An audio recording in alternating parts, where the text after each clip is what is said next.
We're live. We are live. What's going on, everyone? Just to make sure all our ducks are in a row, in the comments below, let us know that you can hear us loud and clear and that everything is on point. We are going to dive right in. We're going to spend...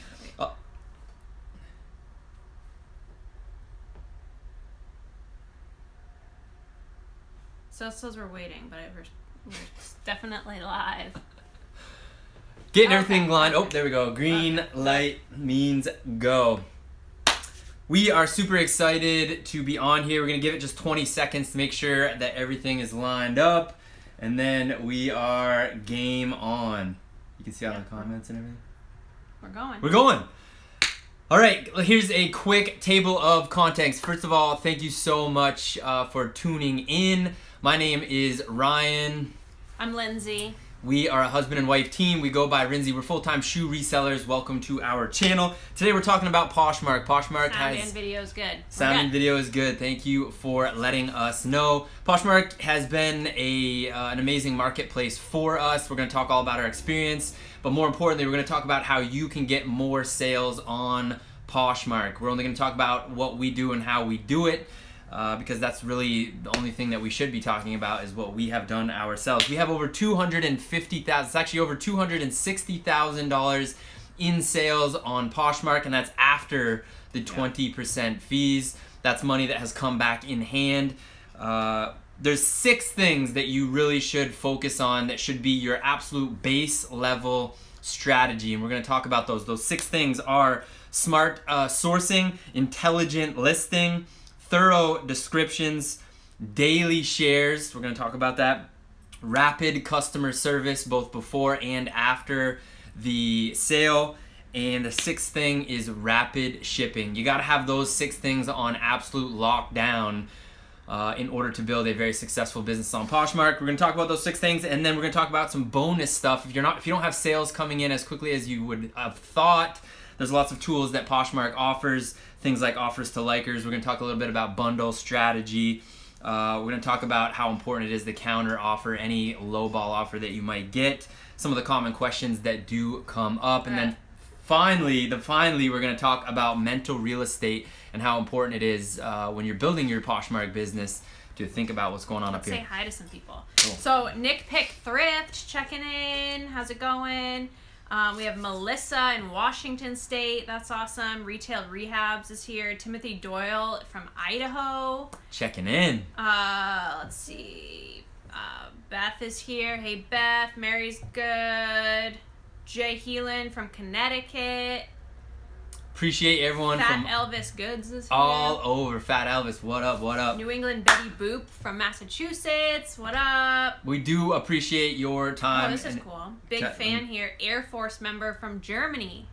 Game on, Germany. That's cool. My lineage is from Germany. My grandma was from Germany. Came over with my grandpa, who was from Denmark. Appreciate you checking Phoenix in. Flipper says, what's up, guys? Yo, what up, Phoenix Flipper? Dave John, Florida is in the house. Bonus content at the very end of this video, guys. This is a live, so we want to interact with you as much as we possibly can. We want to answer all your questions, give you all the valuable content as quickly as possible so we can answer those questions. At the very end, we are going to share 12 brands that we don't talk about as much because they're a lot harder to find consistently. But when you do find these brands, they are going to be profitable on Poshmark. So just some bonus content for the end. Again, if you have any questions, put them in the comments below, and we are going to be obviously monitoring that. Yeah. Want to rip through real quick that table of contents because we think it's super important and it may stimulate some questions that you may have. The 6 things that you absolutely, and you got to jump in and interrupt me as I'm going on all cylinders here. The 6 things that should be absolute base level to build consistent sales. And what we mean by that is sales coming in every single day. These 6 things have to be happening. And you may not be as good as you want to be in all of them. We can always improve a little bit, but you got to be working hard on these 6 things. The first, and probably the most important, is smart sourcing. And what we mean by that is not just randomly buying stuff and putting it up on Poshmark and hoping that it sells. Smart sourcing means that while you're outsourcing doing retail arbitrage, going into thrift stores, going into outlets, going into retail locations, and you've come across a pair of shoes, you want to be looking up the completed sales on Poshmark of that shoe before you purchase it to then go home and flip it. Yeah, just because you like something or just because you feel like it's going to sell does not mean it will. We learned that early from our own closets. and the next part of that conversation is some of the stuff that you may not think is profitable may actually be profitable. So you have to really expand. When we first started, we knew absolutely nothing. And now we consistently sell between 80 and 85 brands every single month, and we're trying to, on Poshmark, and we're trying to build that list, and it comes from building your knowledge. So smart sourcing, the number one thing out of the 6 is you have to, and it does take longer when you're sitting there with your phone and you have to look up the comps. If you don't know how to do that, you can just Google how do I look up completed sales on Poshmark. There's lots of YouTube videos. Maybe we would do one in the future, but you have to be doing that. You can't just randomly guess, because then you're gonna have a bunch of stuff that may not sell. And then go ahead. And certainly if you're just starting out, or if it's early, or if it's stuff you haven't sold before, a lot of people ask us, do you guys look up every single pair when you're out? And the reality is, some of the pairs we can base on our own completed sales. After 12,000 pairs sold, when we come across a pair of A6 Gel Venture 5s, we've sold A6 Gel Venture 5s. We know that we're going to get that same profit as long as it's in the same condition.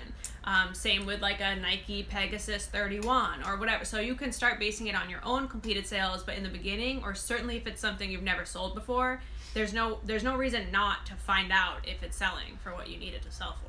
And the more that you're looking up those comps, the quicker you're going to get. It's the base. Now, these are base level things. The base level is looking it up. Even if you know, there's sometimes where we'll re-look up the same exact pair, but we're quicker at it now that we've done it over and over and over and over again. Number 2, after smart sourcing, intelligent listing.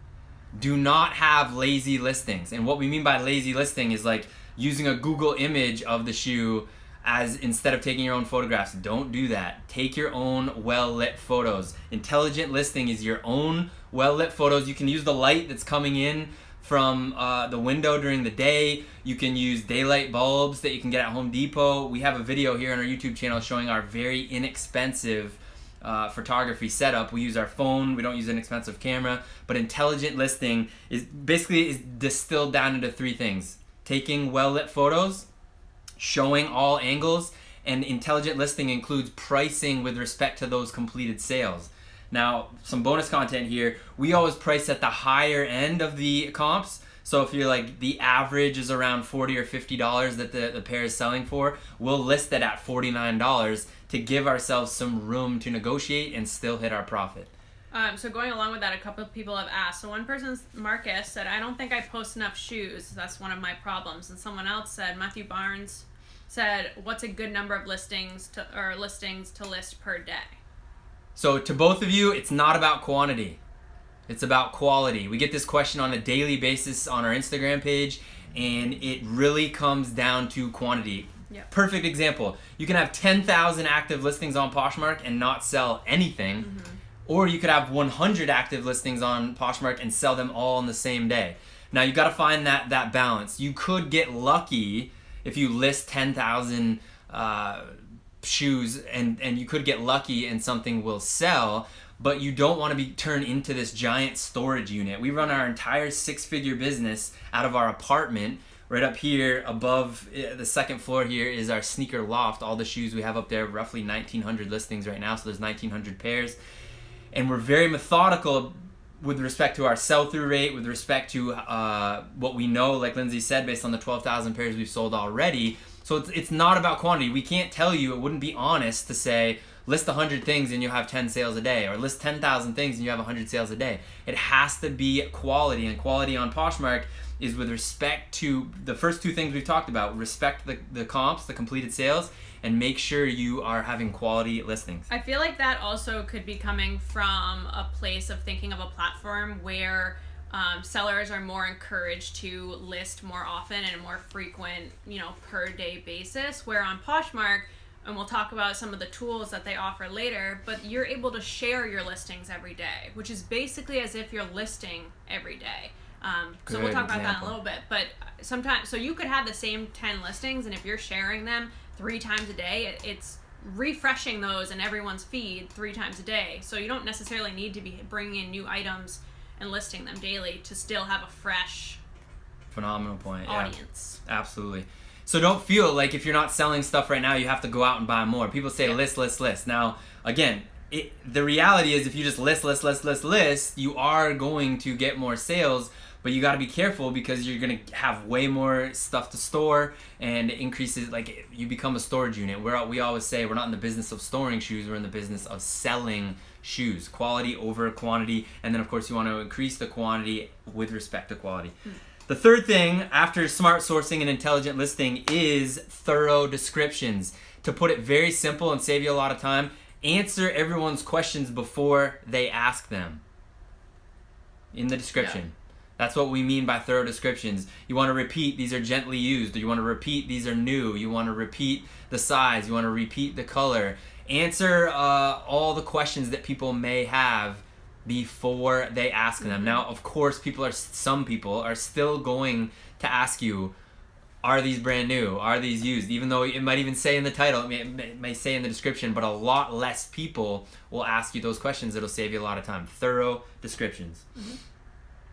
Number 4, share daily. Now, this is something that's unique to Poshmark. Lindsay just brought it up, but it is absolutely base level crucial. You have to be sharing your listings multiple times. Hang on.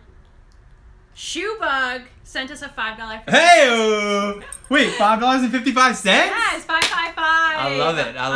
I'm growing daily because of Renzi. Much gratitude, much love. The Shoebug. What a great name. Thank you so much, the Shoebug. Dope name. Yeah, that's cool. Thank you so much. We really appreciate that. That's sweet. Appreciate you. We're talking about sharing. You're sharing the love. We do appreciate that.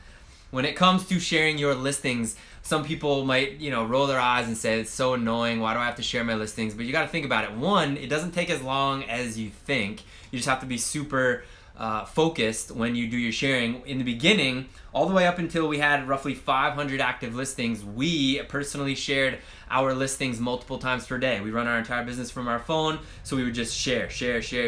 Now, we would set a timer, and it would be like 10 or 15 minutes, and there's 2 of us, so it would go twice as fast. One would start at the top of the closet, one would start at the bottom of the closet, and we would share towards each other, and then the entire closet would share. If you are by yourself, as crazy as this may sound, when you're sitting on the toilet, we talk about this all the time and joke about it, but it's not really a joke. When you're sitting on the toilet, just share your listings. It does not take that long if you are focused. If you are not focused and you're checking Instagram and social media and you're watching the news and you're doing all this stuff and you're trying to share, it does take a lot longer. Now, as Lindsay said, you're gonna hear a lot of stuff over and over again. What it does when you share is it brings your listing to the top of the search feed when people are searching for that brand, that style, that color, that size. The other thing it does is it shows buyers that you're an active seller. So sometimes we'll be looking to buy shoes, and if an item was, last updated 6 months ago, we're like, buy, probably not active.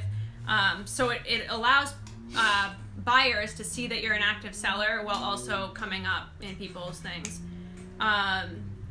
True story. When my father heard that we were selling a lot of shoes on Poshmark, he jumped on. He was looking for a pair of shoes. Oh, yes, it's a good story. First of all, Papa Zahn didn't even buy from us because he came across another pair of shoes that apparently we didn't have at the time. No worries, lots of options out there. But he said he came across the listing that this is someone that was novice to Poshmark, hadn't been shared in 6 months. His immediate mental thought was, oh, no one's bought this in 6 months. They're probably more desperate to sell it, so he sent a super low offer. The person accepted it. Yeah, that's a good call. I forgot about that. So when people come across these listings, if they haven't been shared, if they're not brand new, means that it'll say what does it say? Updated in the last hour or updated in the last 24 hours. Automatically they assume, oh, I've got an upper hand. No one's bought this in the example we're using 6 months. So if you keep that, it gives you armor to not accept lower offers. Hang on. Phoenix Flippers. Hey-o! $10 super chat. Coming in orange. Changed how I look at, source, and sell shoes. Thank you. That's awesome. Really appreciate you, Phoenix. Yeah, that's so cool. Thank you so much. And it's the least we can do is put out what we love sharing. And again, we share what works for us because we enjoy it and it's how we learned. and there's enough inventory and marketplaces in the world for all of us to get our piece of the pie. Mary said, whenever I follow someone, I share a few of their listings, and I've had a bunch of people share mine from doing that. Smart. So that's some bonus content right there. What was her name? Mary? Mary, phenomenal. You just sparked some bonus content. It's good etiquette on Poshmark, which is different than some of the other marketplaces, to get into that communal where you're sharing other people's listings. It's not crucial, so it's not part of our initial 6 things that you have to be doing, but it's absolutely will level you up as a Poshmark seller. It builds community, people feel good. When they're sharing your listings, it increases the chance that you'll get sales. It's not absolutely crucial to get sales, but it will allow you to be a better seller on Poshmark, which means more sales. And then Solez Street said sharing during parties 2 times, once it starts and towards the end. Dang, that's a lot of sharing. The more you share, the better the opportunity. It just keeps putting it up there. Now here's another bonus content. When you're sharing during parties, you should be doing what's called edit next list. Yeah. Edit next list means you're on your listing. Again, it's during a party. Let's say the party's running from 1 to 3. 1 to 3. Well, I think they go noon, 3, 7, right? Yeah. It was 1 to 3. Okay, that's 1 to 3. Whatever, Let's say the party is 1 to 3. So during that time, if you hit edit next list, in that one action, you bring up your listing. In the top corner, you hit edit, you hit next, and then you hit list. It shares it both to the party and to your following with that one action. So you're sharing it to 2 places at once, as long as whatever you're sharing is applicable to that party. So Tommy in Seattle said, where do you see on a listing when an item was updated? Is there updating, or do you just edit equals updated? Yes, so updated is usually top left-hand corner, like right under the seller's name. It usually says last updated, and it'll say whenever, like an hour ago or a second ago or 6 months ago or whatever. And yes, that updates just whenever you share it, whenever you edit next list it, whenever you change the price, whatever you might be doing. It's super funny when people reach out to us and they're like, hey, can you take a look at my closet because I'm not getting any sales? And we before we look, we say all the things that we're telling you right now, those 6 basic things. They say, oh yeah, I'm doing all that stuff. And then we look at their first 10 listings and they haven't been updated in 2 weeks. But they've told us that they're sharing their listings every single day. That's what, as Lindsay just described, you can tell when a listing is fresh. So we've talked about smart sourcing, intelligent listing, thorough descriptions, sharing daily. Number 5 is rapid customer service, both before and after you sell. It's super important. You may not get the same respect back, but when people ask you a question, answer it as quickly as possible. Again, we run our entire business from our phones. We always have our phones on us. When a question comes up, we answer it. People say, someone asked me how many miles are on these shoes. Now we're going to talk about these common questions and how to answer them. For that specific question, we never give an answer because we can't give an honest answer, and you shouldn't when it comes to how many miles are on the shoe. Every person puts different wear on the shoe, so it doesn't make sense. Now, it makes sense why someone's asking you that, because a lot of brands will tell you these shoes last for 500 miles. You should get a new pair after 250 miles, things of that nature. So we understand and respect where the question is coming from, but we're not going to lie to people and say there's 100 miles on these, there's 250. We say we can't give you a mileage on these shoes, but what we can do is, as we've talked about already on this feed, we can show you well-lit photos showing all angles so you can see the exact condition that the shoes are in. That's the best we can do as sellers. And then they say, oh, thank you so much, or they say, why can't you give me the mileage, and we move on. It's also important to do that along with the having yourself look like a very active person on Poshmark. It also, when other people are looking at your listing, if you have questions that you haven't responded to, they're going to be like, what's up with this person? Why don't they respond to people? So even if it's something that you've already answered in the listing or whatever, it's a really quick answer, make sure you just jot it down, not only out of respect for the person that's asking it, but also for future people that might look at your listing and see comments and whatever questions. And it saves you a tremendous amount of time too. If someone's already asked that mileage question, you've answered it, I mean, some people will still ask it anyway, but some people will look at that and say, oh, they already answered. Or some people might try to verify the color, or they'll try to re-ask what size they are just to confirm. Mm-hmm. And again, we respect where it's coming from. We don't get annoyed if we've listed a pair as women's 8.5 and they say, what size is this? Because there are some sellers out there that list a pair for women's 8.5 and it's really a women's 10. And so sometimes you run into that where people who aren't base level sellers, meaning they just don't put up intelligent listings. This is what we're talking about. So people get used to asking those questions.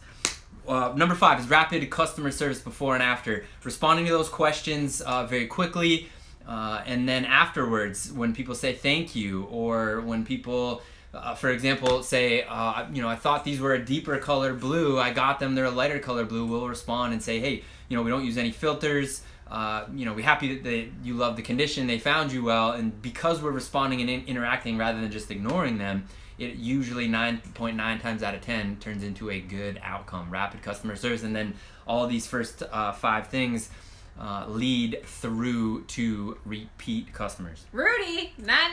Hey-o! My phone is glowing. What up, Rudy? Thank you so much. Super chat. Thank you. That's awesome. $9.99. People are picking really good numbers. Rudy Mendoza. $9.99. That's so nice. Thank you so much for the super chat. That means a lot to us. Yeah, that's awesome. All right, the 6th thing, base level, is rapid shipping. Now, we're living in an Amazon world where up until obviously what's going on in the world, everything was boom, boom, boom, boom, boom.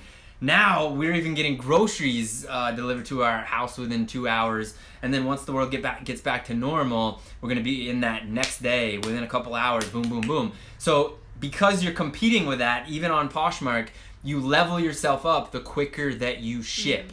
Mm-hmm. Now, again, we're not saying that you have to do something if you have 10 kids running around the house and it's hard to get to the post office. One, no excuses, you can have them come pick it up from you. But the quicker you ship, the happier people are, and more importantly, the quicker you ship, the quicker you get paid. We ship 6 days a week because our post office is open 6 days a week. Now, there are some parts in the country, we've seen people message us on Instagram that the post office is open 7 days a week. So get everything shipped as quickly as possible. You get your money back in hand. And if people get their inventory quick, because here's, as Lindsay said earlier, we've been doing a lot of buying on Poshmark. We'll have 5, 6, 7 days go by and they haven't even shipped the items. Oh, yeah. And then if for whatever reason it's a little bit slower because of what's going on in the world to get to us, it's kind of annoying. I mean, we're very patient people, but at the same time, we're not going to go back to them and spend more money. But now look at the other side of the scenario. I don't know how many 5-star reviews we've got where people are like, I cannot believe this, how quickly I got my pair of shoes. And they earmark our account, our closet, they come back, they start ordering multiple. I was gonna say, we've had people get their shoes and like that afternoon order another pair from us or order a couple more pairs now that they've like verified that we are legitimate. Rapid shipping. Again, if you guys have questions, put them in the comments below. Matthew Barnes said, how many times a day do you go to the post office? Great question. Present day, right now, we go once a day. And because we've built a great relationship with our local post office, we know that if we can drop off packages before 11, that most likely, not all the time, it'll get on that 12 o'clock truck, which is really good. They also have a 3 o'clock truck that comes, and so if we can't get it in before 11 a.m., we try to get in before 2, lets them process and get it on that 3 p.m. truck. But, bonus content right here. If you want to decrease your shipping time, right now we've shipped, guys, we've sold over $260,000 in shoes, we've sold over 7,000 pairs of shoes, and we have a 0.9 day shipping time. Which means when we ship same day. Yeah. Vandy's Closet, $10 super chat. Your hair is beautiful. Thank you so much. Oh, I like the red. All right. Thank you. What is it, Vandy? Vandy's Closet. Thank you, Vandy. That means the $10 is insane. We're gonna be eating some Cracklin' Oat Bran tomorrow. So, what was I talking about? I was talking about, shipping. So if you want to decrease your shipping time, maybe go twice. Now, we strategically got an apartment that's only a quarter mile from the post office, but if you're further away, it might not make sense to spend the gas going back and forth. But if you're close to the post office, go first thing in the morning and drop off everything that has sold overnight. And then as sales come in during the day, drop it off, right around 4:30, 4:45 before the post office closes at 5, and then you're gonna get that. The more that you do that, the more your shipping time will decrease. And then once you've built it up enough, for example, I made a mistake the other day in shipping, where right now we have 0.9 days shipping, and we want to keep it like that. So we're dropping the post off dropping the post off every morning before 11. But I missed the pair of shoes. I don't know how I did it because we usually have systems at work, but I made the mistake and I missed this one pair of shoes. Lindsay was going through at all of our solds, and there was one, and it's that class. It's that class that says ship, and all of a sudden one says sold, like all the way down, and I was like, oh my gosh, I can't believe I missed that. Because we're consistent with our shipping, that one, I think it was like 3 or 4 days, doesn't drastically affect our account. So it gives you, the more consistent you are with these things, if you have one mess up, we're all human. If you have one mess up, it doesn't affect your account. That goes the same thing with reviews. Sometimes, I mean, we've gotten a bad review, a 1 star, because it was raining when the package was delivered. They said, love the shoes, packaging was great, but the box was wet. 1 star. I don't know if the person thought that we were the post office or thought whatever, but what we do in that scenario is we don't take it hardly. We're not hard on ourselves, because for every 1 bad review, there's literally 500 5 stars. So just like really quick to go back to the sharing, because up here, Jay Heelan said, thoughts on using a VA to share. Good call. Oh, versus an app or bot. We have thoughts on using a VA, and we definitely have thoughts of a VA versus bot. So, guys, you can't use bots on Poshmark. We're always going to give it to you straight. We're always going to be honest. We're going to be very, very clear with this message. Bots, an automated service to share your listings, is not allowed on Poshmark. You may never get caught, but if you do get caught, they delete your account. Yeah, not worth it. It's not worth it. We, from the very beginning, have built our entire business on honesty, on following all the rules. And it's not just because we want to be kumbaya and like, oh, we follow all the rules. It's because we want to be in control of our business at all times. Now, let's use this example. If you use a $10 a month bot service, again, you may never get caught, but now your business is not in your control. At any moment, Poshmark, and they're searching for these accounts that are using bots. There's over 50 million people that use Poshmark present day in the United States. If they catch you, boom, you're gone. And all that hard work is gone. And you might say to yourself, oh, it's worth it, blah, blah, blah. For us, it's not worth it. So make a choice accordingly. Now, once we mentioned earlier, we built our business and we shared our listings multiple times per day. Share ourselves using our phones up until we had 500 active listings, and we were making over $100 in profit per day on Poshmark. Then we hired a virtual assistant. Now you might say, what's the difference between a bot and a virtual assistant? A bot is an automated service where it's just like, and it shares all your listings. A virtual assistant is another human being that is logged into your account securely and is sharing your listings exactly how we were doing. Mm-hmm. So they log in, it's another human. It costs more, obviously, because you're paying a human. And we used a service that vetted the process that connected us with another human. Now, they're automation free. We use Poshmark Share on Instagram. I don't think on YouTube here we have a link to them, or do we? To Poshmark Share is just in our Instagram. It's just in our Instagram. We have a link to them, and it's an automation free. They have virtual assistants that they've hired. They vet the process. We know it's other human beings because, for example, a couple months ago, the power went out down in, I think, like the Midwest where our virtual assistant is from, and they stopped sharing.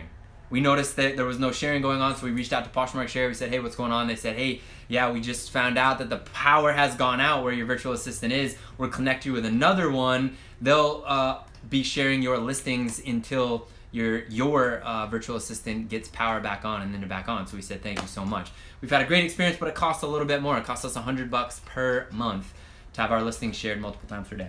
So back to the shipping, there's a couple conversations going on about buyers canceling orders after they've shipped, or in that window, like...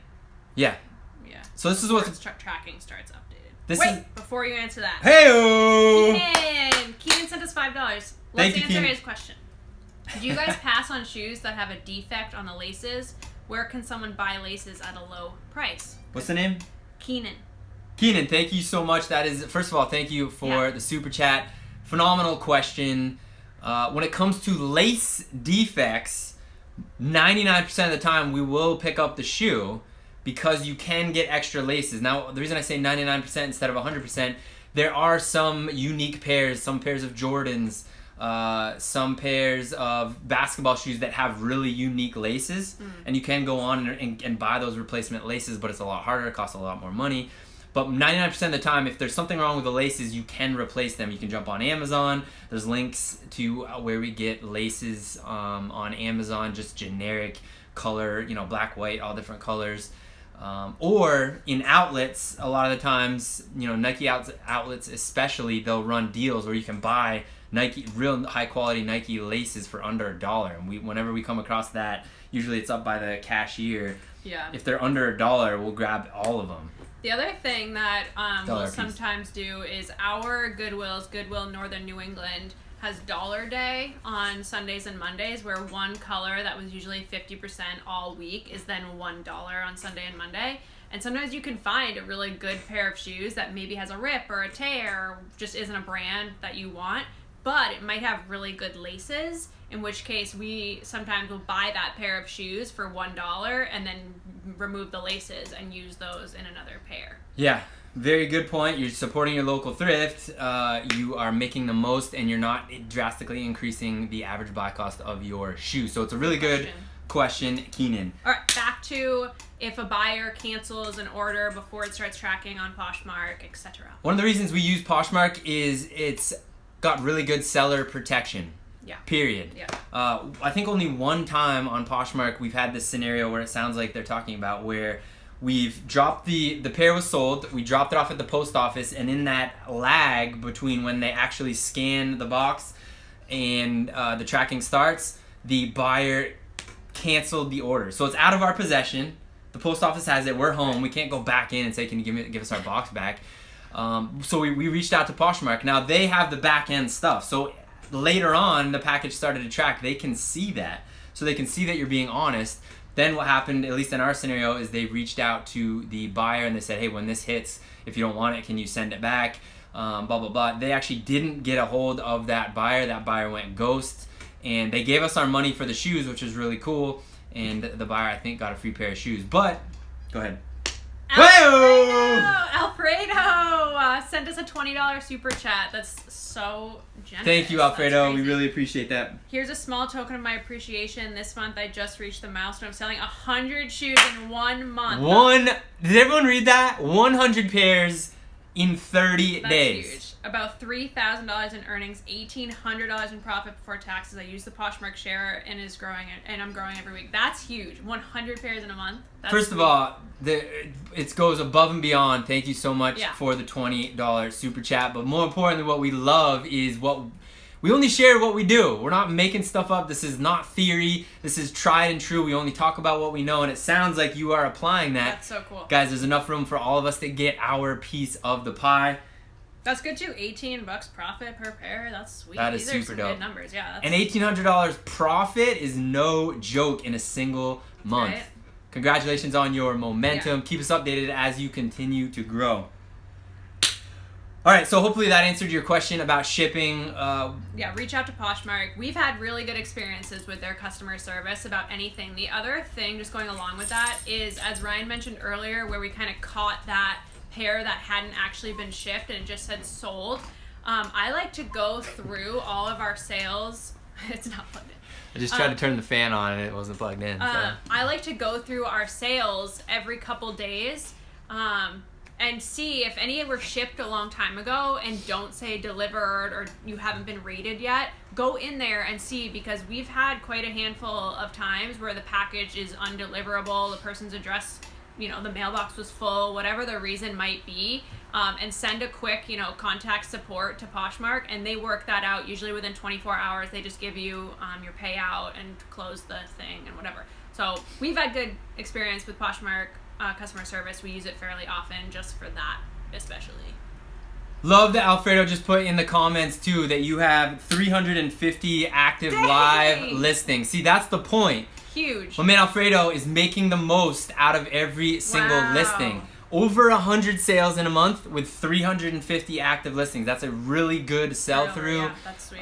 Keep up that momentum up. Don't sacrifice the quality that you were putting into that, Alfredo, as you continue to grow. So Dave John scenario, new reseller has been has seen comp for a pair of shoes $90 plus. Do you think it's a good idea to start your closet with high prices before being a seasoned seller? So that's actually a really, really good question. The answer is whatever works best for you. If the comps are good with respect to how much you paid for that shoe, game on. Yeah, if you're selling the pair for what it is worth, like what the market is telling you on Poshmark, I don't see a problem with if all of your shoes or a number of your shoes are in that price range, if that's what they go for. We've sold pairs for over $400 on Poshmark. We've sold pairs for $30 on Poshmark.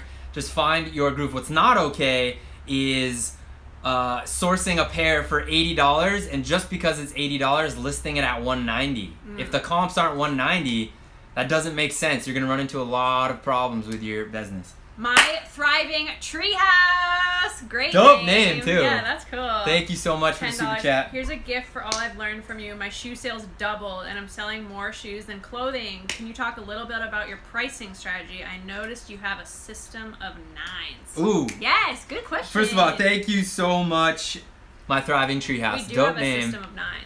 So the system, and actually we didn't name it that, but let's call it that. You now officially, we will credit you with calling it the System of Nine. So what My Thriving Treehouse is talking about is most of our stuff is listed at 39, 49, 59, 69, 79. 159. And it's a basic strategy. We didn't make this strategy up. We learned this from other industries. The car industry does this a lot.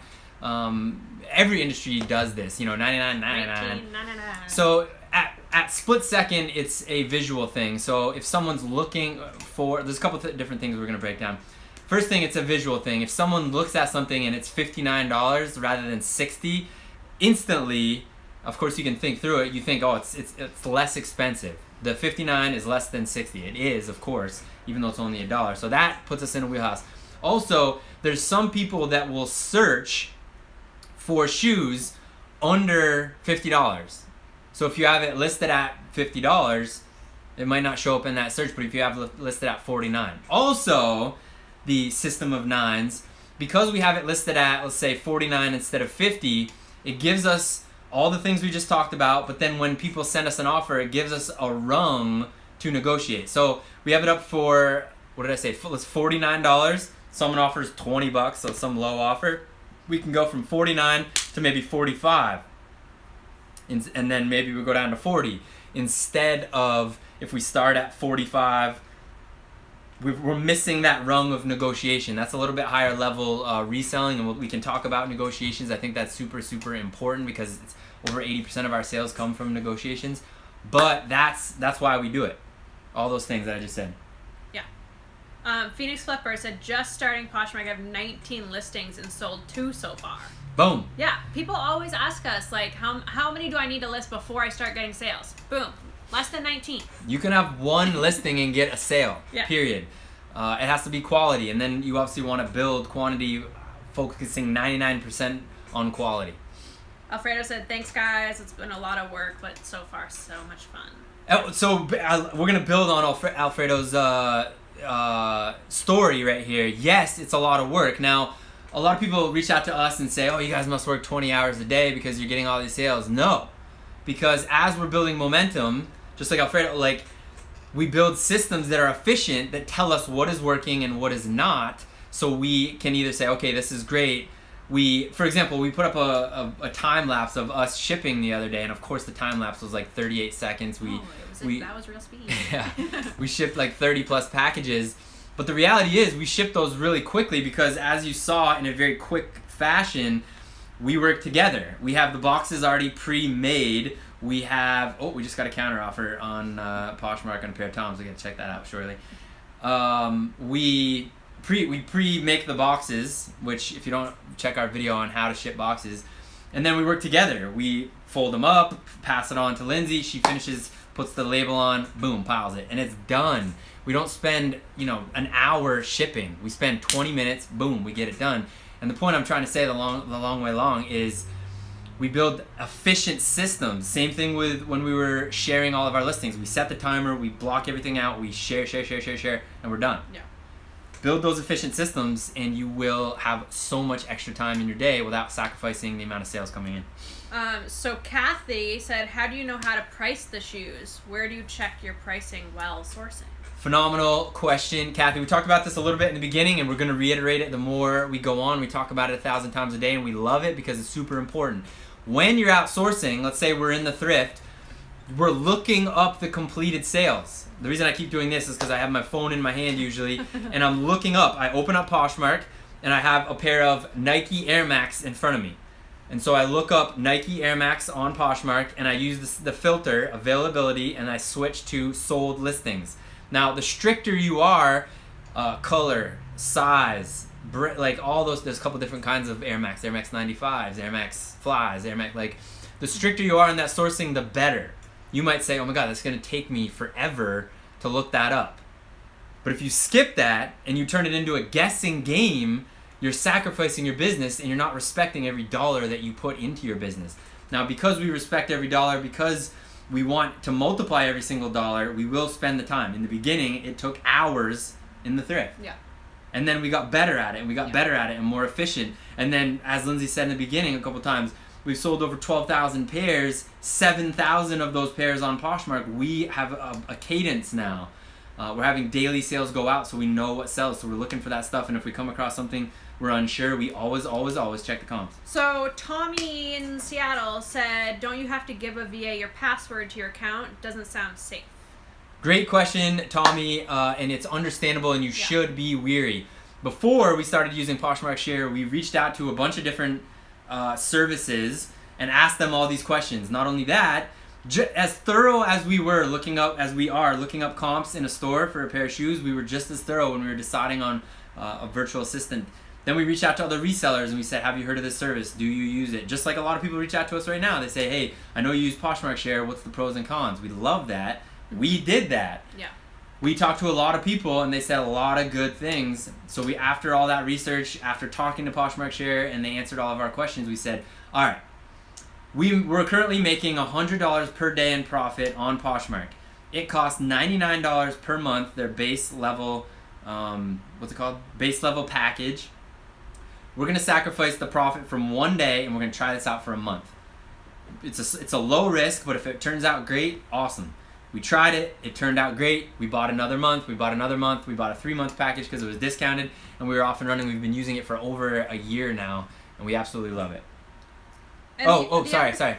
Like what you said about having their account, we had all those questions because yes, they are logging into your account, but it's super secure. It's backed up. We don't know about other services because Poshmark Share has been so great, and we have literally tens of thousands of dollars going through our Poshmark, and I've never had an issue. And if you're concerned about it, you could take the money out every single time you get a sale, or like every time your money is redeemable, take it out. We do it every Monday, Wednesday, Friday. But if for some if you are concerned about it, just every time a sale gets completed, deposit your money. Like there's no nothing wrong with that. Times that you there's no max amount of times. They don't no take extra a fee, charge. Nothing. Yeah. So just take your money out more often, and then obviously keep an eye on the deposits. And if anything is wacky, contact them. Yeah. Change your password immediately. Obviously. And we're just one reseller on Poshmark.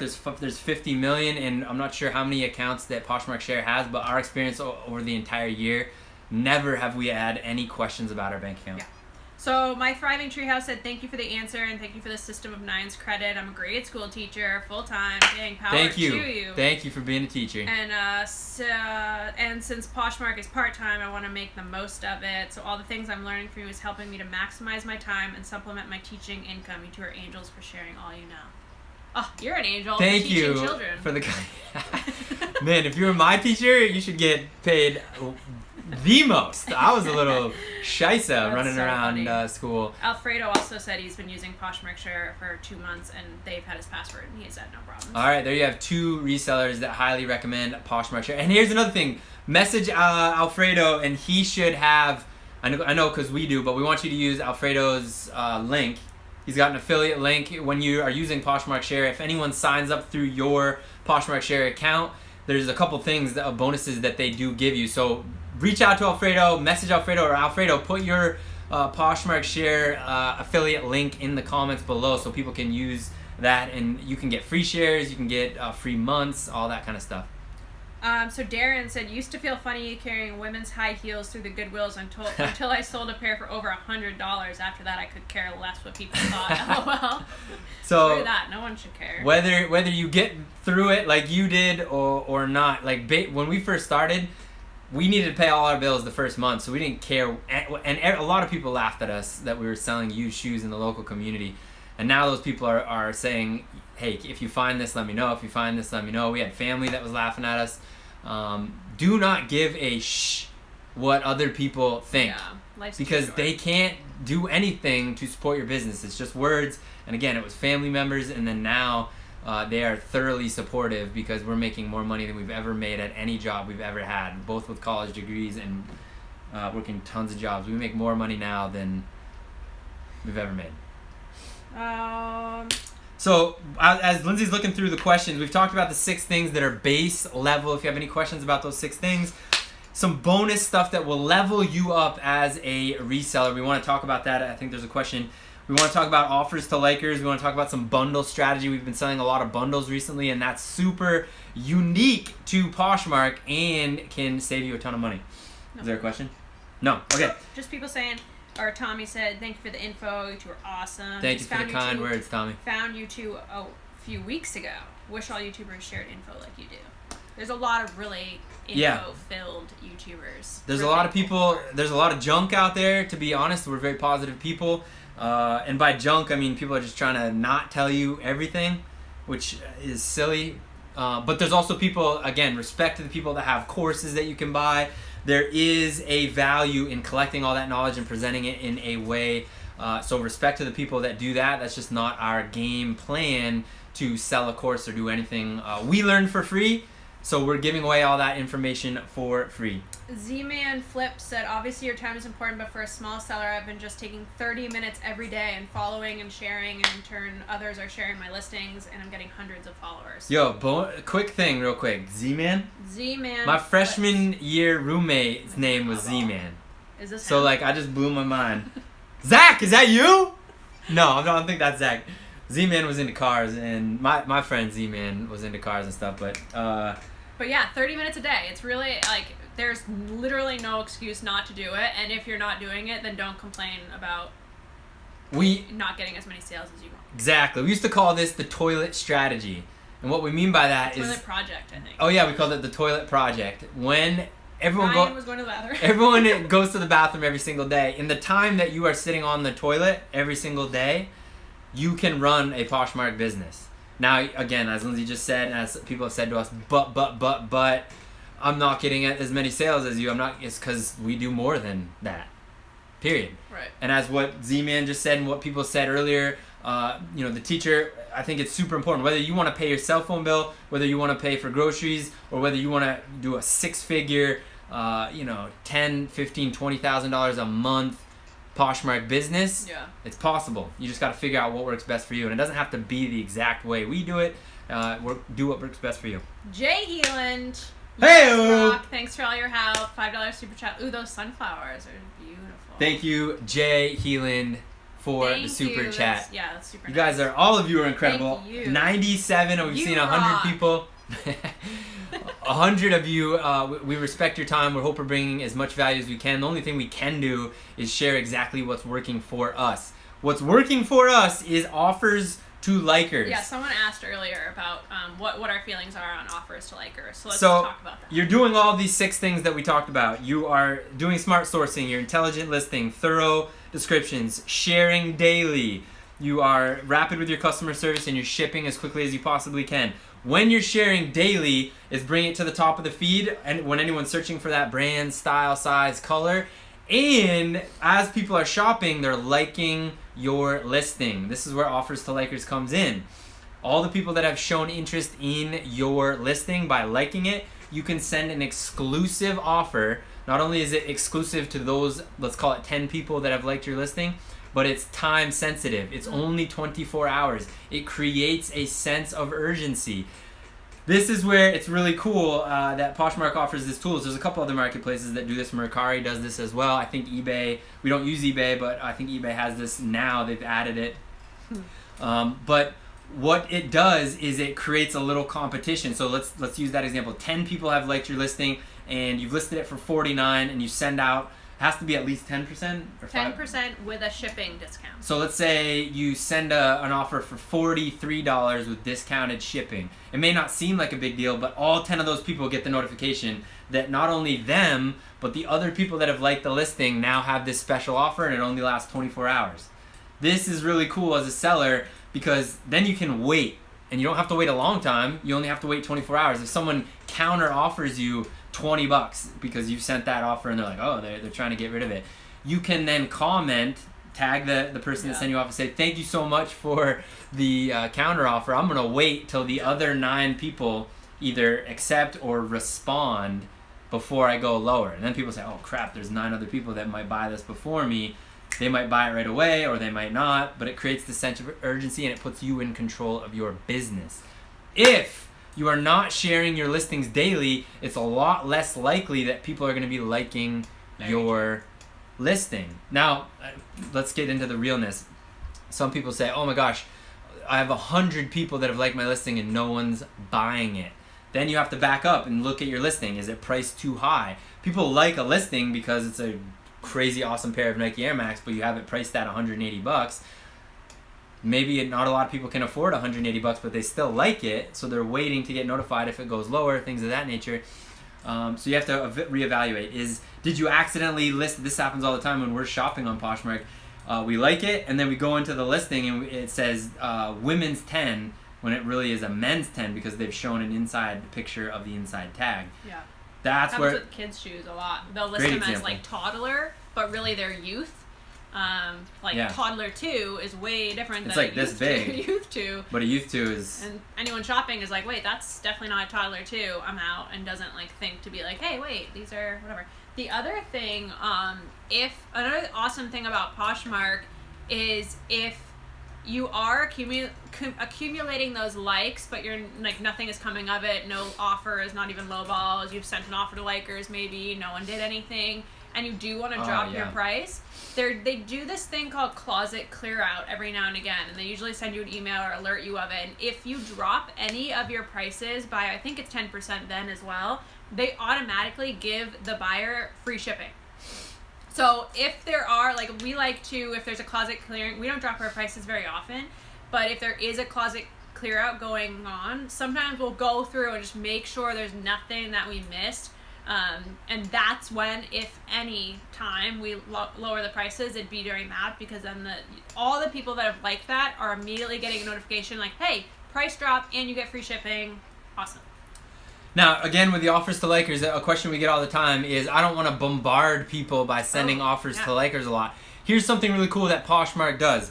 Let's use our example. You've got something listed for $49, 10 people have liked it, you send an offer. You send that offer for $43 and discounted shipping. No one buys it.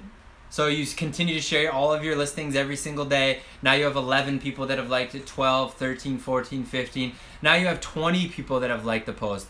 You still have it listed at $49. Now you go in and you send the same exact offer, $43 and discounted shipping. Poshmark makes sure that that offer is only sent to the new 10 likers. Mm-hmm. So again, you've already sent that offer, so Poshmark's not going to send it again. Poshmark's going to respect the buyer and say, you weren't interested when it was $43 and discounted shipping. We're not going to send it to you again. Now, you don't have to send a lower offer. You can send it now to that new 10, because now 20 people have liked it.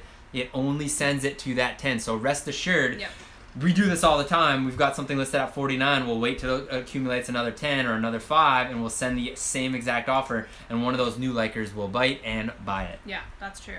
So in the beginning, I know, and I think they added that feature within the time that we've been on Poshmark. Because I remember in the beginning, I was like, oh man, I feel like I'm sending the same offer. And then I realized, like after a certain amount of time, when I would send an offer and it had 20 likes or whatever, and it sent it to like 3 people, and I was like, wait, what's going on? And I was like, oh, it's because I've already sent it to 17 people. And Poshmark's growing. We just sold a pair on Poshmark. Nike Flex Supreme TR4. Oh, Vandy's Closet just bought a pair from us. No! It said Vandy's Closet. Thank you. Vandy, if you are still on here, thank you Oh my so God. much for buying from us. That's cool. Gee, it's unbelievable. That was the teacher, right? Or no? That was the tree. Sorry, I got confused. It was a beautiful red hair. Oh, red hair, Vandy. Thank you so much. Milko said, thank you guys for the info. Thank you for watching. How do you pronounce this? Sirlorn? Sir Lorna. Said, y'all are the best for real from Sarasota, Florida. Oh, we've got family in Florida. Jean said, thanks for all your content. Big help to a newish reseller. Cool. Love whether you have never sold a pair before or whether you're selling 25 pairs a day or 100 pairs a day. Welcome. Vandy said she needed a new pair of shoes. Thank you. That means the world to us, That's so Vandy. We'll get nice. those shipped out immediately. And Mary said she just shared some of our listings for good karma. Thank you, Mary. We'll jump Okay. in and share some of yours as well. Again, based on what we're saying right now, Poshmark is a little bit different than some of the other marketplaces you use. It's more communal. And what we want to do is continue to share exactly what's working for us with respect to time in your day. I think it was on YouTube or it might have been on Instagram. Someone recently reached out to us and said, I'm paraphrasing, something to the effect that I wake up every morning and there's 200 notifications that people have started following me. Am I supposed to go in and follow all those people back and share some of their listings? That's a tremendous amount of time in my day. Now, base level, you don't have to do that to get sales and to build a profitable business. But as we're seeing right now, if you want to level up your business, it's great etiquette. Now, again, you can't do it to every single person, but as much as you possibly can, sharing other people's listings, as much as you one or two here is a form of good etiquette. And you can be strategic with that too. Like, Yeah. If you find a closet that has 100,000 followers, it might be a good one to share some of our listings, because if they do take the time to share yours back, your listings are going to their 100,000 followers. And vice versa, if you find another account that has a smaller amount of followers and you have a small amount of followers, you know what it feels like. That's how we felt in the very beginning, so we would share some of theirs.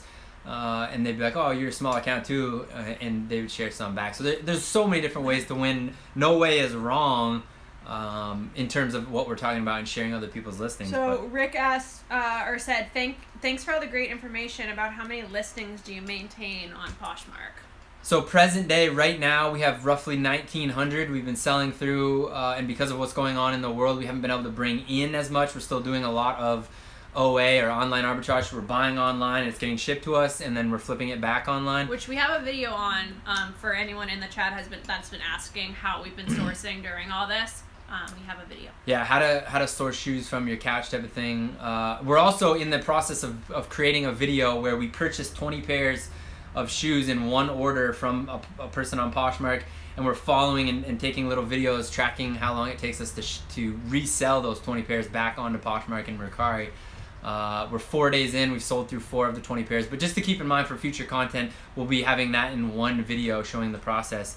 We want to continue to answer all your questions. At the end, we're going to share 12 brands that we don't talk about as much because we don't find them as much, but if you do find them, put them on your list.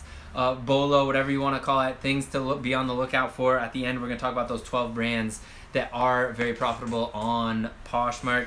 One thing that we want to talk about is bundle strategy, and we want to talk about mental real estate before this live feed is over. We're about an hour. We respect your time. We want to answer all your questions. Yeah, Kenny said, how do you set up those bundle deals for online sales? I'm not sure if that means us selling bundles or buying bundles. All right, we'll talk about both of them. First, let's talk about buying. So when we are buying online, what we are doing as shoppers is we're going through and looking for all the brands that we know sell well that might be priced lower. I mean, it's basic reseller strategy is you buy at under $10. Let's just use arbitrary numbers. You buy under $10 and sell at a profit that after fees allows you to make the money.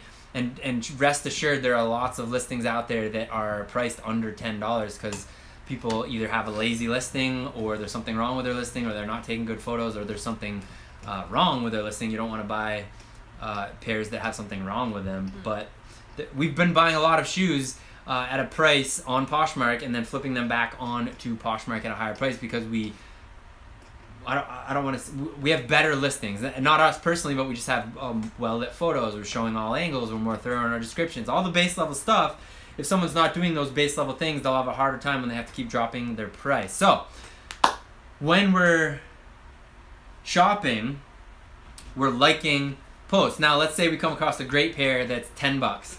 We'll look at that person's closet to see if they have any other shoes that might be priced in that same, and then we'll start to build a bundle. We'll build a bundle and then either send an offer on that bundle, or we'll ask them to send us an offer on the bundle. The 20 pair bundle was actually a unique scenario, but not so unique because we're always talking about what we're doing. Someone on YouTube reached out to us and said, I'm getting out of the used shoe business. I've got a bunch of stuff listed on Poshmark. Obviously, I'll be dropping the price because I just want to get rid of it. Will you take a look? And so we looked at the person's closet, put together a 20 pair bundle, and then we said, send us your best offer. They sent us an offer. We said, this is great. With respect to, we didn't want to lowball them, but we said, what can you do? It made sense. After shipping and all fees, we paid $260 for those 20 pairs. So it's a little bit higher than our norm. That was about $12 and change per pair, but it was still very, very doable with respect to what we got. Yeah, Poshmark is awesome for bundles because of the shipping, especially because as a buyer, you're only, the most you're ever paying for shipping is $7.11. Yeah. So it's easy. And then the seller had to pay a little more. And then for us as a seller with bundles, we just send an offer to anyone that makes a bundle. So if you make a 1 pair bundle, if you make a 2, a 3, a 5, a 10 pair bundle, whatever, we just make sure that once a day, usually in the evenings or whatever, we'll just go through and send an offer to each of the bundles. And sometimes it's nothing. Sometimes, like this morning, we woke up and someone had bought a 3 pair bundle.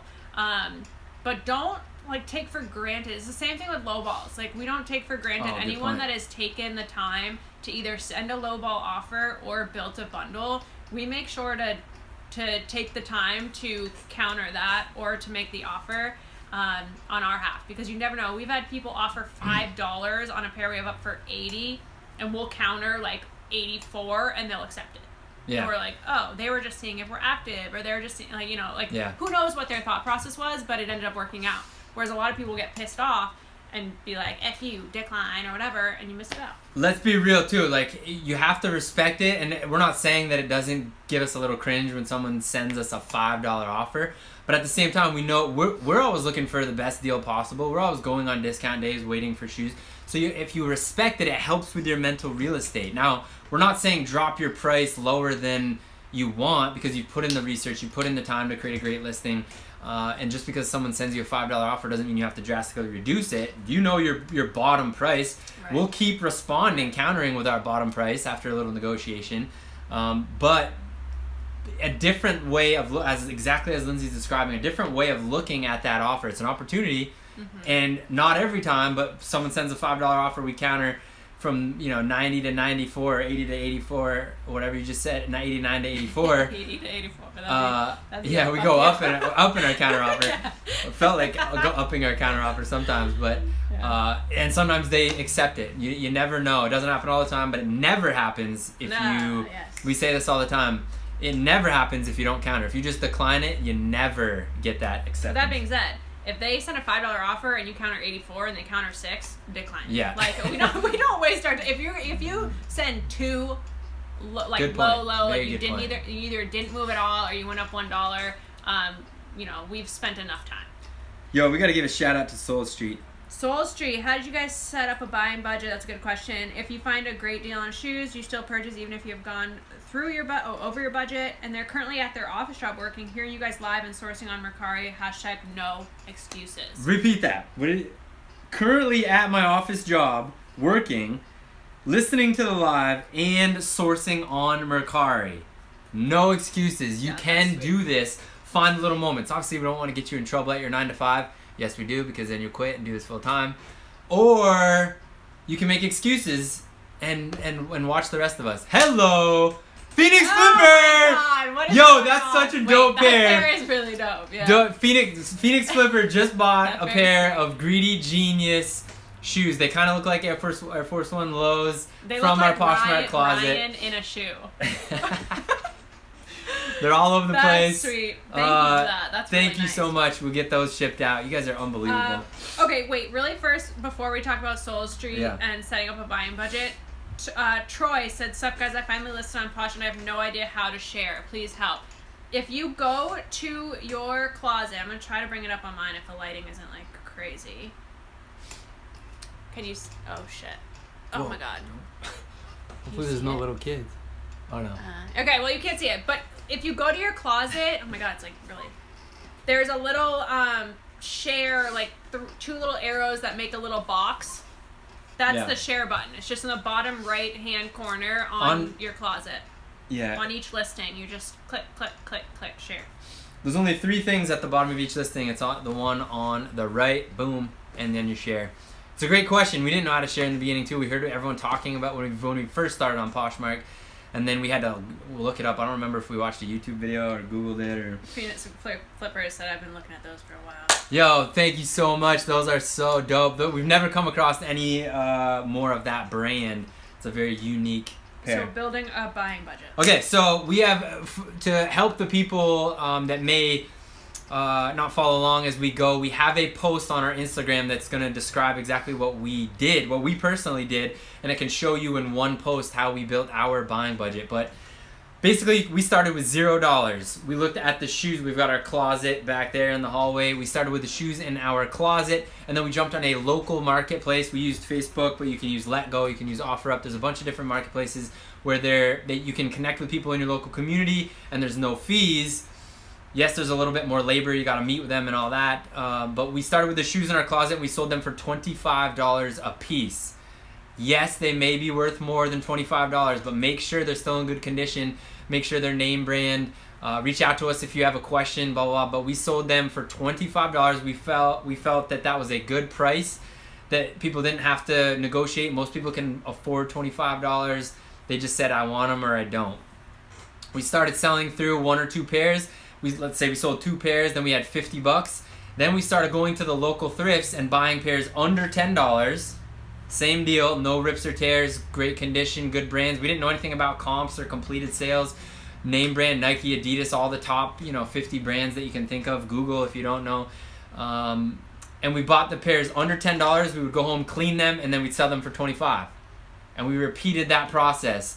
Sell for $25, go back, buy under 10, clean, sell for $25. And we did that for over 1,200 pairs, over $25,000 on just Facebook Marketplace. Did you talk about Follow the Flip?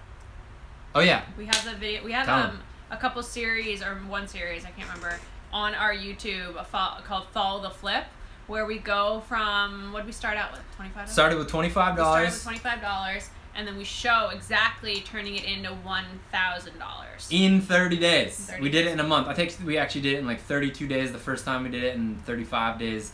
Or no, it was 35 days the first time and 32. We did it quicker the second time. But yeah, we go through step by step the, sourcing the pairs, cleaning the pairs, listing the pairs, selling the pairs, and go step by step turning $25 into $1,000. So Follow the Flip right on our YouTube. And then that's how, with respect to the question, that's how we built our buying budget. So we did that over and over. We learned so much about ourselves and about the market and about the brands, and learned how to really clean shoes. We learned how important it is to provide a product, because we were handing the shoes to everyone in person.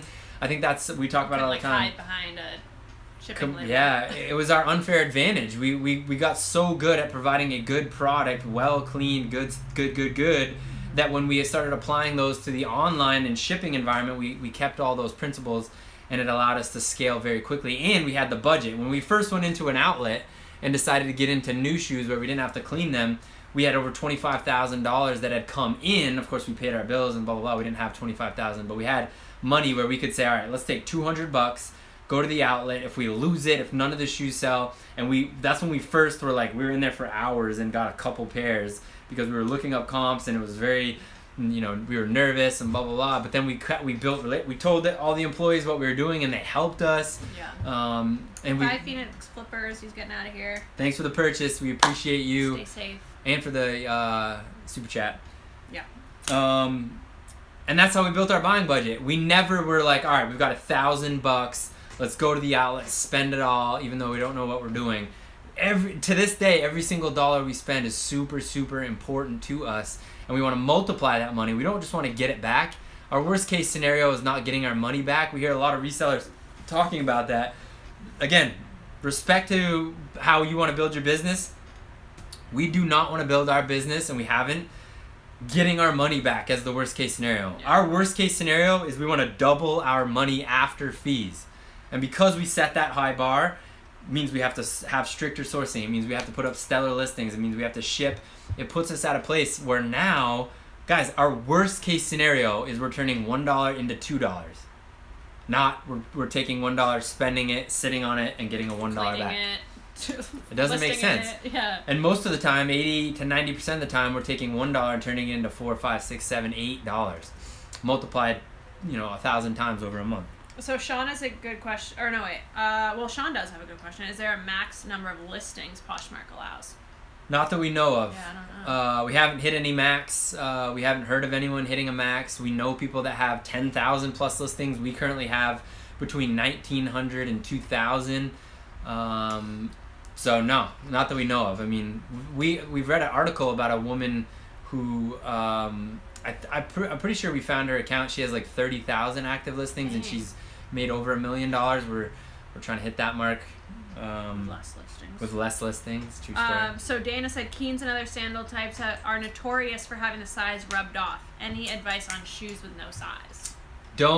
Let's get right to the point. We do not source shoes that we can't legibly see ourselves and legibly show a buyer the size tag. Now, people will respond to us, yeah, but you could still sell them. Yeah, you could. You could measure them, you could show all the measurements, but what you're doing when you can't clearly see and show the size tag is you're opening yourself up to more returns. Yep. You're opening yourself up to customers to say, yeah, you listed these as a 9 and you had measurements, but they don't fit me like a 9 and I always wear a 9 and I'm going to give you a 1 star or I'm going to return this and it's a lot of grief. Now, if you do show that size 9 tag and they say 1 star, blah, blah, blah, like block them. Or if they try to return it, you can say, first of all, you don't have to say anything. Poshmark will say, no, you can't return it. They clearly listed them as a 9. They were shipped as a 9. You're saying they're a 9. On Poshmark, you can't return a shoe for fit, which is super dope. But it saves you. Now, I can't tell you how many times we've come across a dope pair. Keen is a great example. And the size tag is rubbed off. We pass and leave those pairs in the store. Again, or if they're our size, we buy them and wear them ourselves. Yeah, if we try them on and they fit us, then we might buy them for ourselves. But we're not going to resell those. The same goes for rips and tears. Same goes with having no insole, things of that nature. We've tested. We've tested replacing insoles and things of that nature. But we're never going to list a pair with no insoles, because if people start seeing that you have pairs with no insoles or you've listed them, there's no size tag, they're going to start to assume that there's something wrong with all of your listings. Even if it's 1 out of 100 listings, you want to present the best product in its full, but also in each and every single pair. So Soul Street said, thanks for the shout out, love you guys. Just purchased Clark's waterproof thin slit snow boots, size 7.5 women on Mercari, $16 shipped. Boom. Yeah, you can get some good deals on. Guys. You get some really good deals on single pairs on Mercari. We always look for free shipping, and you can find pairs like under $20, under $15, under $10 with free shipping. And then Poshmark is really great, as we talked about with the bundles, because if you find a closet that has a lot of stuff and you only have to pay that $7 shipping, or if they send you an offer with discounted shipping or free shipping. Anyways. Guys, we're going to do a future live video and talk all about sourcing online and answer all of your questions. There's so much opportunity. It's insane. And the reason we're telling you is because you're going to do it, we're going to do it. There's still going to be opportunity. Cece said, hi guys, love your videos. What up, Cece? And how you're an open book and truly want to help others, sharing the knowledge you have. Shoes are my favorite thing to sell and are my best sellers. That's sweet. Pour gas on what's working for you and leave the rest behind, and also stop being romantic to what's not working. As Cece said, her best seller is shoes. She loves shoes. Pour gas on that. Now, if Cece had said, shoes are my best seller, but I absolutely hate shoes, I hate dealing with them, blah, blah, blah, we would literally tell you, stop selling shoes, because you got to pull from both ends. You got to enjoy what you're doing, but you also got to make money. Now, back up. The good thing is Cece loves shoes and they're her best sellers. So, like us. Game on. Same thing with us. We're not going to lie to you. If tomorrow we wake up and for whatever reason, I can't imagine this happening, Yo, just got another sale on Poshmark. New Balance 573s. Don't know if that was someone following us, but Clementine. If we woke up tomorrow and we don't enjoy shoes for whatever reason, we would have a conversation and we would transition into something else. Because, and this is where mental real estate, we're going to kind of get towards the end of this live feed with mental real estate and talk about those 12 brands. But you have to respect your mental health. Like, it sounds kind of kumbaya-ish and stuff. Like, you have to pull from both ends. On this end, I'm happy, everything's great, the world's amazing. On this end, I'm making all the money that I need in the world, blah, blah, blah. And then you got to find that middle ground. You can't just focus on the money and drive yourself crazy. You can't also just kumbaya and like buy random in the thrift and like just post it and think everything's great, because you're most likely you're not going to make the money that you need. So as you're finding what works best for you, as Cece said, loving shoes, love selling them, you're going to enjoy the process. We enjoy the process of shoes, and we realized that early on when we were selling a bunch of different stuff, and then we narrowed down our focus to just shoes, and we've built an absolutely monstrous business. We're talking tremendous, in our opinion, tremendous amounts of money every single month, more than pays all of our bills. We're still putting money away in savings, even during this trying time. We're still paying all our bills and putting money away into savings. That sale on Poshmark was My Thriving Treehouse. Thank you so much, My Thriving Treehouse. Her daughter's sneakers were in her locker at school, which is closed for the rest of the year. You guys, get them to you tomorrow morning. The shoes are locked down. All the sales coming in right now will be shipped out first thing in the morning. I don't even know what time it is. So another thing, so Rick said, are you guys still selling on Mercari? Is Poshmark better? Yes, we still sell on Mercari. They both have their pros and cons, 100%. We sell a lot more on Poshmark, but Mercari can be a little bit easier to start, to figure out, because there's not all the sharing and stuff we're talking about. We'll do a future live feed on how to sell more on Mercari. To give you some numbers, some real world numbers, we've listed the same exact inventory on both Poshmark and Mercari. We've sold over $260,000. That's after the Poshmark fees on Poshmark. And we've sold over $70,000 on Mercari with the same inventory. No. But today we're talking about Poshmark. We're talking about mental real estate, all the things that we have talked about. You got to figure out what works best for you. We're talking about the base level stuff, those 6 things: the smart sourcing, the intelligent listing, the thorough descriptions, the sharing daily, the rapid customer service, responding to people quickly, and the rapid shipping. That has to be base level if you want to sell consistently on Poshmark. Tiffle's Closet. I meant to shout this out a little bit ago when it came in, but I'm going to now. So just hopped in while I share my closet. Amazing content. See, you can be watch doing. Live. Now here's the thing. See, what we love about what was her name? Tiffle's Closet. What Tiffle's Closet just said is super important. So when we shared our listings, we said, all right, we set a timer, super focused, 10, 15 minutes, boom, boom, boom, boom, boom. That worked for us. It doesn't have to be that way. What Tiffle's Closet said is, I'm watching YouTube, I'm learning, I'm interacting, I'm also sharing my closet. You just have to respect the pros and cons of everything. Now, the con of what we are saying is we don't get to interact and do all that stuff. The pro is we did it really, really quickly. Tiffle's Closet, the pro is she can do multiple things at once. You know, we don't know anything about Tiffle's. Maybe interacting with her family, watching her favorite show, sharing her closet. That is okay. Yeah. But what is not okay is for us to complain that we can't watch our favorite show while we're sharing all of our listings in 10 minutes. You can't have both. Just respect how you work as a reseller, build those systems in, and go. And if it's not working, switch up your systems. But those 6 things that we talked about has to be base level. All right, what's our last thing? All right, so we're going to talk about the 12 brands, and we're going to wrap this up. We're going to talk about the 12 brands that you should be looking out for, but mental real estate, the final thing on that is understand how you work. Now, this is going to sound crazy. You may not want to use Poshmark. That's completely okay. People reach out to us all the time. Why don't you use eBay? Why don't you use eBay? Most recently we had a great conversation back and forth, a debate about how someone said eBay is king. And we kind of laughed to each other as we were reading the comment, and we knew it was coming from a good place because that person either has great success or thinks that eBay... whatever Poshmark works best, or whatever marketplace works best for you is king or queen for you.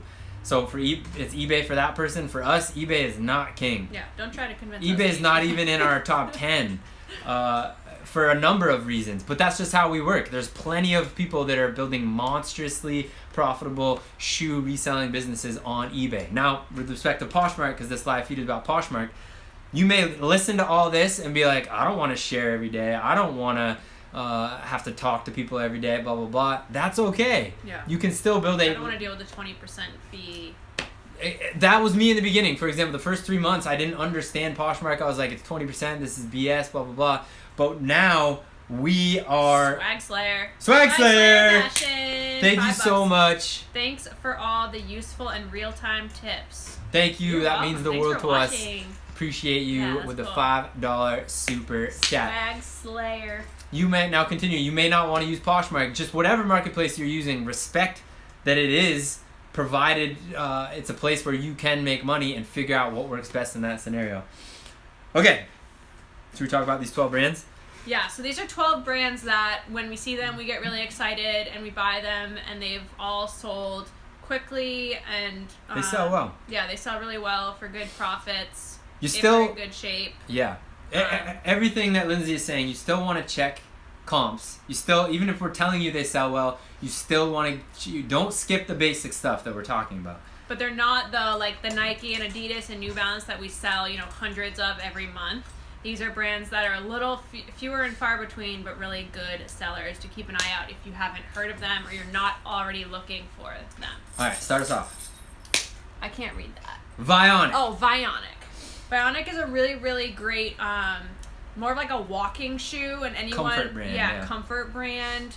It's just a well-made, high retail shoe that people love. Like if the brand does it similar. We relate it to two other brands, Skechers and Hoka. They have a really good job. Just said Hoka, One One. Yeah, Hoka One Ones. We used to call it Hoka 1-1 and realized it's Hoka One One. What we mean by this is the brand has done all the work for you. They've built a tremendously good following. Now, these 12 that we're talking about, why we're talking about it like this is you may not find them as much.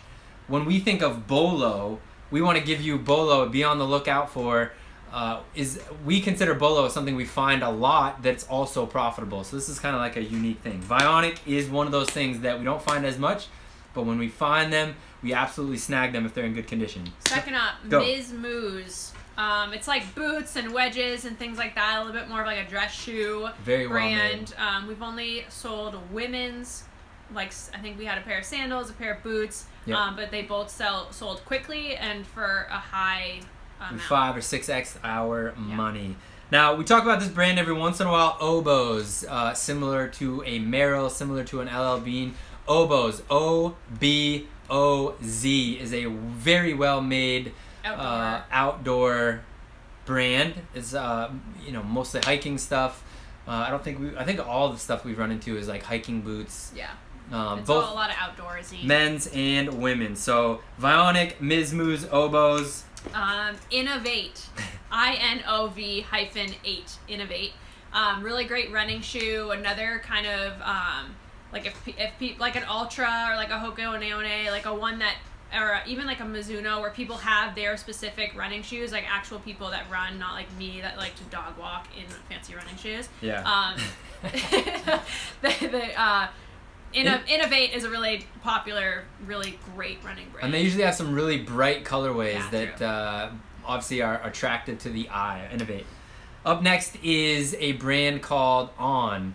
Now, I'm pretty sure this is a Swedish brand, O-N. Swiss brand. I'm sorry, it's a Swiss brand. Most recently, Roger Federer invested in this brand, and O-N, the brand is On, O-N, and they talk a lot about cloud support and cloud. Yeah, they all have really, really cool tread. Yeah, it's a very unique design, as Lindsay's describing the bottom. O-N, look out for those. Obviously, they got to be in great condition. Always check comps. Another one O-N. I just thought of, which we didn't have written down, and we've actually only found one pair, but it's Rothy's. And This was actually the only time we've ever done this, but we actually bought a pair and it was 2 different sizes. So the left was like a 10 and the right was a 10.5. But this brand has such a cult following and is such a great, like, you can throw them in the washer. They made out of plastic bottles or something, whatever. We actually bought them and they were mismatched, and we clearly described that. We showed that, and they sold for like $89. Yeah. Within like Quick. maybe 20 minutes of listing them. So Rothy's for sure. Here's another brand we came across. We've only found one of these in the wild, and it sold really quick. We bought this pair for $12, sold it for $160. For Crockett and Jones. Yeah, that's a good Pretty sure it's an English-based brand, based out of England. And we came when we picked up this. It was actually a dress boot. It was called, what was it called? The Crockett Snowden. and Jones Snowden. It's a unique way that they put the leather together that makes it more water resistant than normal. And we only know that because we were in the thrift. We were in a Salvation Army looking at this. It just felt heavy. It felt like it was well made. We looked it up. It retails for $850. Here's a cool story. We bought it for $12, sold it for $160, and the guy that bought it from us reached out and said, "Hey, I'm gonna resell this pair for $400. Can we talk about, you know, some of the higher end brands? If you come across, we can work something out." We were happy to sell them for that much. Some people might say you missed out on some money, but this is the thing. Yeah. Is that was the completed sale market price of these boots on Poshmark and Mercari, where we sell them. This gentleman sells on eBay. He has a very high-end men's dress following. shoe eBay store. And the market price for that pair of boots on his marketplace might be closer to $400. For ours, it was $160. Or we listed them at like $189 and took a $160 offer or something like that. Super important what Lindsay's talking about right now. Every marketplace has a different value for the same exact pair. All right. So after Crockett and Jones, Vivo Barefoot, we've sold the boots. More of like an Oxford and also sneaker version of these. They all went really quick. Just a minimalist they style. position themselves as a minimalist brand. Yeah, really cool. Vivo Barefoot. That's a good one. The next up is No Bull. The brand is called No Bull. It's most similar to like a Reebok CrossFit. There's a lot of it's a CrossFit type shoe. You know, it's got the very flat bottom. It's an indoor shoe. And No Bull, it's got an extremely good cult following. Yeah. And when we say that, that's super important. That's a very good thing when a brand has a cult following, because if you can find them at a low enough price, under $15, you can and consistently will sell them for 60, 70, 80, 90 plus. Some of the cooler styles go for over 100. The next one is Blundstone. It's like a pull-on leather boot. Very well made. Yeah, really well made and super popular. It's kind of when like the like classic bean boots went nuts in like the New Yorker or whatever. Blundstones are along the same page, at least up here, and I imagine it's nationwide. A lot harder to find because they got such a cult following that people will wear them until there's literally a hole. Now here's an important thing. We only got a couple brands left. We got 3 more brands that we want to share with you. It's important that just because we're telling you about these brands, let's use Blundstone, because I know this happened to us.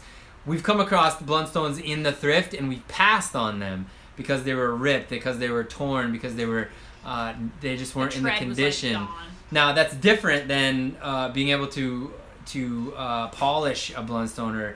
But if there's something structurally wrong with these brands, it's our recommendation that you pass on them. A lot of people are saying, Rothy's got them, paid for, sold them for $125, paid $24, sold them for $200. Share in the comments if you've found any of these brands. Elvis found a pair of No Bulls for $20 last month. That's sweet. Just reiterating what we're talking about. It might be hard, and it's really cool to share these stories because it reiterates when you come across them. Quick story, 20-second story. When we first came across Hoka's in the thrift, we knew nothing about them. This was like literally the first couple of weeks. I thought they were clown shoes. I thought they were like, because they have such big soles. They have like, I thought they were bull, like, the clowns that go into the bull ring. I thought those were what they wear, and they like run around. Yeah, you were like. I put them on in the thrift, and I was like running around the thrift joking. And then we looked up the brand, and we were like, whoa, wait a minute. Holy smokes, these are actually selling. This is crazy. And we brought them home and we sold them instantly. That's what we mean. Don't skip over pairs. Always thoroughly check the comps. If you've never heard of them, look them up. Sometimes. People are saying some more here. Brian the Oakbrook Picker said Alden is a handmade USA dress shoe, New England area, Bolo. Cool. So Alden. Appreciate you sharing that. And then Darren said Danners. Danners, yes. We've sold Danners. That's another good one. Phenomenal. You usually can find ones that are like waterproof or Gore-Tex. Gore-Tex line. Yeah, Danners are a great brand. Crockett and Jones Crockett and Jones. Joshua Elliott found a pair for $9.99 and sold them to someone in Germany for $125. Someone Boom! guessed. Congrats on that win. Alfredo found 3 pairs of Hoka Oneones for $7.57 each. Alfredo, were you the one who shared on Instagram where you found those Hokas with their box? Maybe that wasn't you. Someone found them on Facebook. That was super cool. Keen boots. Yep, Keen is an awesome one. So the reason we didn't include Keen in this list is because you can normally, at least in our area, in the New England area, you can find Keens almost in every thrift. What else we got? People are saying, I count on the thrift stores. James said this. I count on the thrift stores not knowing what Hokas are. Yeah, that's another thing. Some thrifts will think, for they'll example, they'll have like a dirty pair of Jordans that they'll put up for like $100 because they're Jordans. They'll be ripped up and stuff. Or like who just shared that about the Hokas? James, yeah, exactly. Sometimes they'll be like, "What are these?" They'll put them up for $5 because they don't know. And Alfredo was the one who posted on Instagram. True story. All right, so 3 brands left. This is one of my favorite brands that we've only found 3 pairs of these, and you guys have heard of this brand. This brand is Patagonia. I currently wear a pair of Patagonia shoes almost every single day. We found 3 pairs. One I kept and I wear, and the other 2 we sold. Actually, I think we sold 1 pair of Patagonia to someone who follows us on Instagram. Para boots. And Patagonia, the other was a pair of hiking. They're just really well made. Patagonia is a great brand. Keep an eye out for Patagonia shoes. It's another one where the brand does all the work. Like people just want Patagonia everything. Yeah. Oslo. Super well made and expensive hiking boot. At least that's what we've sold that they've made are hiking boots. They retail like $250, $300 usually. We consistently sell them for $100+. Yeah. When we find them, that's in good shape. Too, yeah. And like with a good tread, because just like some of these other pairs, people wear them like till they die. Yeah, here's a point of value too. When you're looking in the thrift, there's only a couple reasons why people donate shoes to a thrift. Either they're very nice and generous, or maybe another local outlet is donating, blah, blah, blah, or there's literally significantly something wrong with them. That's why it's super important to be thorough when you're sourcing. So if you come across these brands, it may be too good to be true, maybe not. We've come across both scenarios. This is another good one is Allbirds. Oh, yes. Good call. Picker. Yes, we have found 1 pair. 1 pair of Allbirds, sold it within 24 really hours. Thank you for suggesting that. City, I'm guessing SIDI cycling shoes are good too. Found some at a yard sale for $3, sold them for $75. Phoenix Flipper said. We haven't got as much into the specificity of like cycling shoes. We know people that have done very, very well. We actually don't even get into cleats that much, but we know people have run their entire businesses on cleats. So some things to keep in mind. And the last brand we want to talk about, I'm not even sure if I'm pronouncing this right. Salewa, Salewa. I think we've only come across 1 pair, sold it within a couple days. Salewa. It is again another really well made shoe. We've only come across 1 pair, sold it really, really quickly. I think 6 or 7x our money. Bought under $10, sold for a great price, and I can't remember the price off the top of my head. But Darren said On Clouds. Is that the brand On Clouds? Yeah, so it might.